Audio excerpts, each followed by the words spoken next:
अस्सलाम वालेकुम, कैसे हैं आप सब लोग। और अब पाकिस्तान वर्सेस वेस्ट इंडीज का पहला टेस्ट मैच खत्म हो चुका है और ये आपको स्कोर कार्ड नजर आ रहा होगा। पाकिस्तान तरफ से जो पहला विकेट ली गई पहले टेस्ट मैच की पहली इनिंग में, वो मोहम्मद अब्बास ने ली, जो कि 3 की विकेट थी। पाकिस्तान ने 311 रन खाए। अब लगा था कि पाकिस्तान 311 से पीछे रोक लेगा जब पाकिस्तान ने कुछ विकेट ली, लेकिन उसके बाद पाकिस्तान ने हौज और होप से जो रन खाए वो, और उसके बाद जो शहबाज जोसेफ से पाकिस्तान ने रन खाए, जो पाकिस्तान ने शहबाज जोसेफ को इजी बॉल दी, उसके ऊपर पाकिस्तान को शहबाज जोसेफ से पता नहीं कितने छक्के पड़े। और 13 पे 23 का जो कैम्यू था शहबाज जोसेफ का, उसकी वजह से काफी रन पे इफेक्ट पड़ा। अब आप देख सकते हैं कि मोहम्मद अली ने इस स्पेल में बेस्ट बॉलिंग कराई, 4 विकेटें ली मोहम्मद अली ने। अब वैसे तो मोहम्मद अली कुछ रन खा गए, लेकिन अगर आपने उनकी बॉलिंग लाइव बैठे हुए देखी हो तो उन्होंने जितने भी ओवर कराए उनमें से मोस्टली उन्होंने बॉल गुड लेंथ पे गिराई और आउट स्विंग करवाई। शे होप के 3 एजेस निकले, एक कैच ड्रॉप हुआ था नवासी स्मिथ में, फिर भी उनकी एट द एंड विकेट शे होप की मोहम्मद अली ने निकाली। और मोहम्मद अली ने इस इनिंग्स में बहुत अच्छी बॉलिंग कराई। अब्बास ने भी 3 विकेटों का स्पेल कराया। अब्बास कुछ लूज डिलीवरीज करवा बैठे थे, लेकिन फिर भी अब्बास पहली इनिंग में भी 2 विकेटें ली, दूसरी इनिंग में भी 2 विकेटें ली। बांग्लादेश के खिलाफ भी खुर्रमशहजाद ने कुछ ज्यादा अच्छा परफॉर्म नहीं किया था। और मुझे नहीं लगता कि अगर खुर्रमशहजाद दूसरे टेस्ट मैच में फ्लॉप होते हैं तो उसके बाद इंग्लैंड वाला टाइम मिलेगा, क्योंकि पीछे उबैद शाह भी हैं और भी कई बॉलर पीछे बैठे हुए हैं। तो मेरा नहीं ख्याल कि खुर्रमशहजाद के पास ज्यादा मैचेस पड़े हैं। अगर आप देखें, अजान अवैस ने अभी तक 6 इनिंग्स खेली हैं, 155 रन बनाए हैं विद द एवरेज ऑफ 25, एक सेंचुरी मारी है। अगर वो एक सेंचुरी निकाल दी जाए तो अब तक 5 इनिंग्स में अजान अवैस के 52 रन है। तो चलो, वेस्ट इंडीज में पहले इनिंग में तो बहुत अच्छी बॉल पड़ गई, लेकिन दूसरी इनिंग में एवरेज सी सेटअप बॉल पे अगर आप आउट हो जाते हैं, और मेरा नहीं ख्याल कि अगर इस टेस्ट मैच में परफॉर्म नहीं कर पाते तो आगे पाकिस्तान के पास और कितने ओपनर्स बचे हैं, पड़े हुए हैं। अब्दुल्ला फजल है पाकिस्तान के पास, अवैस जफर है। तो मुझे नहीं लगता कि अगर अजान अवैस इसमें फ्लॉप होते हैं तो उसके बाद इंग्लैंड वाला टूर अजान अवैस को मिलेगा। इमामुल हक की अगर हम बैटिंग की तरफ जाएं तो पहली इनिंग में तो इमामुल हक ने बहुत कमाल का परफॉर्म किया, और पहली इनिंग में इमामुल हक अच्छे दिखे, अपने नेचुरल स्टाइल से बैटिंग की। लेकिन दूसरी इनिंग में इमामुल हक को एक इजी सी बॉल मिली और इमामुल हक उस पे डक करते हुए ऊपर का एज पे बैठे और कैच आउट हो गए। वनडे जो बल्लेबाज आए वो थे शान मसूद। शान मसूद ने पहली इनिंग में काफी एजी इनिंग्स खेली, ठीक है, सेंचुरी मार गए, बाद में आके अच्छी शॉट्स खेली, लेकिन पहले जो तकरीबन 5-4 थे वो एजेस के थे। कोई स्लिप के ऊपर से जा रहा था तो कोई कवर के ऊपर से जा रहा था एज होके, एक तो एकदम विकेटों के साइड से एज होके चौंका गया। और एट द एंड जब वो आउट हुए वो भी एक इनसाइड एज एवरेज सी बॉल के ऊपर आउट हुए। तो शान मसूद, मुझे लगता है कि इनका वो प्रेशर था कि अगर परफॉर्म नहीं करेंगे तो बाहर होंगे, जिसकी वजह से ये हुआ। लेकिन फिर भी शान मसूद को ये कोशिश करनी चाहिए कि वो अपने एजेस को खत्म करें। दूसरी इनिंग में भी शान मसूद ने 15 बॉल्स पे 3 रन मारे।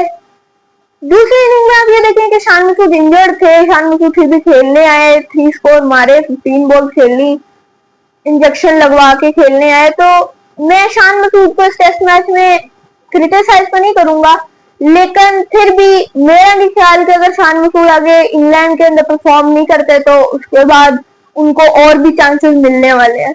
वो अभी भी एरिया ऑफ कंसर्न के अंदर हैं और मुझे लगता है कि उनको अभी और परफॉर्मेंसेस चाहिए अपने आप को साबित करने के लिए। 4 पे बाबर आजम आए। बाबर आजम ने पहली इनिंग में तो 38 पे 23 मारे, लगा था कि आज 50 कर जाएंगे, पर उसके बाद एक इजी सी बॉल पे एज पे बैठे। दूसरी इनिंग में 53 रन की इनिंग खेल ली, ठीक है, अच्छी इनिंग थी। पूरे ओवर सील्स के मेडन खेल रहे थे, और ये भी नहीं कि सिंगल लेना चाह रहे हो, वो वहीं पे बॉल को रोक रहे थे। उन्होंने पूरे शहबाज जोसेफ के, जो के 140 रेगुलरली हिट कर रहे हैं, अब्बास को बैटिंग पे भेजा पूरे पूरे ओवर्स के लिए। और पता नहीं वो ऐसे लग रहा था कि जैसे पता नहीं कितना बड़ा बैट्समैन खेल रहा है, जो वे हर बॉल पे सिंगल लेके उनको बाबर आजम स्ट्राइक दी जा रहे हैं। तो बाबर आजम अगर आप याद करें तो लिटन दास ने पाकिस्तान को सेंचुरी मारी थी, और उस इनिंग में लिटन दास 4 बॉलें खुद खेलते थे, 5वीं पे सिंगल लेते थे और 6ठी बॉल देते थे साथ में ताजुल इस्लाम को। हालांकि ताजुल इस्लाम अच्छी खासी बैटिंग कर सकते हैं। उसके बाद अगर आप देखें पाकिस्तान बांग्लादेश का जो पहला ओडीआई मैच था, उसके अंदर फहीम अशरफ ने जो इनिंग्स खेली थी उसके अंदर भी ऐसे ही था कि वो 4 बॉलें खुद खेलते थे, 5वीं पे सिंगल लेते थे और 6ठी इब्रार अहमद को दिया करते थे। शदाब खान ने भी हारिस रऊफ के साथ ऐसे ही किया था। तो ऐसे पार्टनरशिप लगानी होती है। वहां पे मेरा ख्याल है कि अगर सलमान अली आगा या मोहम्मद रिजवान होते तो शायद पाकिस्तान 90 रन से ये टेस्ट मैच ना हारता। बाकी कप्तानी में काफी कुछ गलत किया, कई जगहों पे एलबीडब्ल्यू के डिसीजन भी मिस किए, लेकिन ओवरऑल शान मसूद से तो मेरा ख्याल है कि बेहतरी कप्तानी की बाबर आजम ने इस टेस्ट मैच में। नंबर 5 पे सलमान अली आगा आ रहे थे क्योंकि सऊद शकील इंजर्ड है, तो सलमान अली आगा को नंबर 5 पे प्रमोट किया गया।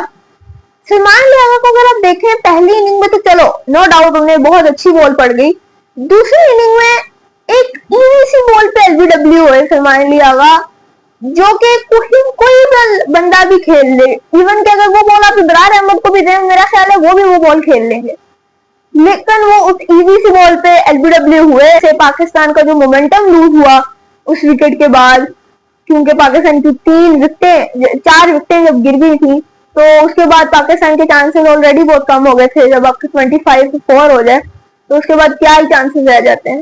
तो सलमान अली आगा को थोड़ी सी इन स्विंगिंग बॉल मुश्किल होती है खेलना। चलो पहले टेस्ट मैच में बहुत अच्छी बॉल पड़ी, एंड पे आके एकदम से डेविएट हुई, उस बॉल पे कोई खेलने जाते तो एज, नहीं तो एलबीडब्ल्यू हो गए, ठीक है माना। लेकिन दूसरे इनिंग्स के अंदर सलमान अली आगा से मुझे डिसअपॉइंटमेंट ही हुई है। मोहम्मद रिजवान अगर आप देखें, मोहम्मद रिजवान को ओडीआई सीरीज से बाहर निकाला गया। मोहम्मद रिजवान ने बांग्लादेश को 94 मारा, लेकिन उससे पहले उसके बाद अब तक मोहम्मद रिजवान के टेस्ट मैचेस में 15 की एवरेज चल रही है। लास्ट अगर आप 10 इनिंग्स उठाएं तो उनमें सिर्फ एक 94 वाली इनिंग ही अच्छी इनिंग्स उनकी है, उसमें भी वो एंड टाइम पे आके क्रूशियल मोमेंट पे आके आउट हो गए दे बैठे। और मोहम्मद रिजवान के ऊपर मेरा ख्याल ये प्रेशर भी है कि एक तरफ से अगर उन्हें ओडीआई से साइडलाइन किया जा रहा है तो उनके ऊपर ये प्रेशर है कि उनको टेस्ट में परफॉर्म करना है, जिसकी वजह से वो जल्द आउट हो जाते हैं आगे। तो मोहम्मद रिजवान को मेरा ख्याल है कि ये प्रेशर अपने ऊपर से हटा के फ्रीली खेलना चाहिए, उससे मुझे लगता है कि इनकी परफॉर्मेंस फिर भी थोड़ी बेहतर होगी। उसके बाद पाकिस्तान आमिर जमाल बैटिंग पे आए। अगर आप देखें आमिर जमाल ने अब पहली इनिंग में 4, दूसरी इनिंग में 0 स्कोर किए। आमिर जमाल को हम एक ऑलराउंडर के तौर पर रखते हैं, आमिर जमाल ने बैटिंग में कोई परफॉर्मेंस नहीं की, और मेरा नहीं ख्याल कि आमिर, और मुझे तो लगता है कि आमिर जमाल बॉलिंग ऑलराउंडर है, ठीक है रन खा जाते हैं पर साथ साथ 1-1, 2-2 विकेट्स भी ले जाते हैं। टेस्ट मैचेस में उन्होंने एक 5 विकेट होल लिया हुआ है, 6 विकेट ली हुई है, और मुझे लगता है कि पाकिस्तान को आमिर जमाल को थोड़ा नीचे भेजना चाहिए। उसके बाद अगर आप देखें अली उस्मान, जिनको पाकिस्तान एक ऑलराउंडर समझता है, उन्होंने दोनों इनिंग्स में डक किया और बॉलिंग में भी दोनों इनिंग्स में रन्स खाए और कोई विकेट हासिल करने में नाकाम रहे। हालांकि दूसरी तरफ से वेरिकन कितनी इकोनॉमिकल बॉलिंग करा रहे थे, हालांकि अगर वो विकेट्स नहीं ले रहे थे वो रन्स भी नहीं खा रहे थे। लेकिन अली उस्मान को रन्स पड़ रहे थे लेकिन विकेट्स नहीं गिर रही थी।